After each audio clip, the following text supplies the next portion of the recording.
এই দুনিয়াতে সুখী মানুষ হলো তারাই যাদের বউ নাই।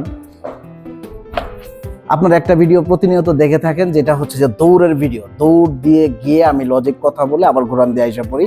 এই ভিডিওটা অনেকেই দেখেছেন, আমাদের অনেক ভালো ভালো মানুষ, ভালো ভালো অভিনেতারাও ওনারা এই ভিডিও নিয়ে কিন্তু কন্টেন্ট ক্রিয়েট করেছে, সেটা আপনারা অনেকেই দেখেছেন।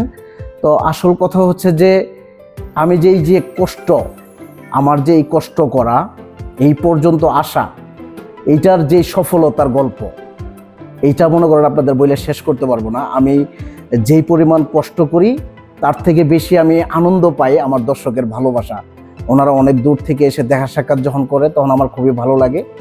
কিন্তু এইটার পিছনে আরেকটা গল্প আছে, সেটা হচ্ছে ব্যর্থতার গল্প।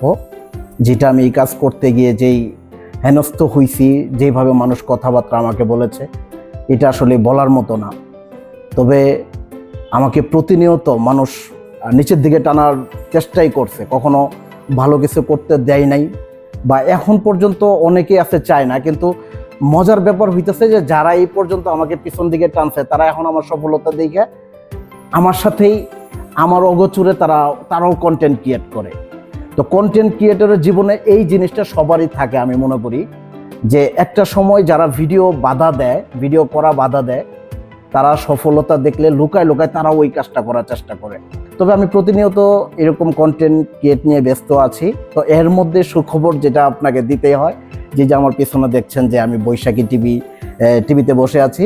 তো অল্প কিছুদিনের মধ্যেই আপনারা আমাকে দেখতে পাবেন সবুজ গ্রাম পাথরের শহর একটি ধারাবাহিক নাটকে।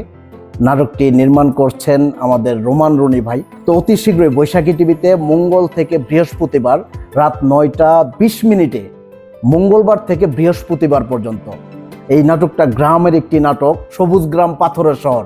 নামটা শুনে তো আপনারা বুঝতেই আছেন যে নাটকটা কেমন হবে। তো এই নাটকটা দেখার জন্য অপেক্ষা না, অলরেডি শুরু হয়ে গেছে, 3 নম্বর পর্ব পর্যন্ত প্রায় শেষ। আপনারা নাটকটা এখন থেকে দেখতে পারেন এবং অতি শীঘ্রই আমিও আসতেছি। সবাই দোয়া করবেন আমি যেন ভালোভাবে কাজটা করতে পারি।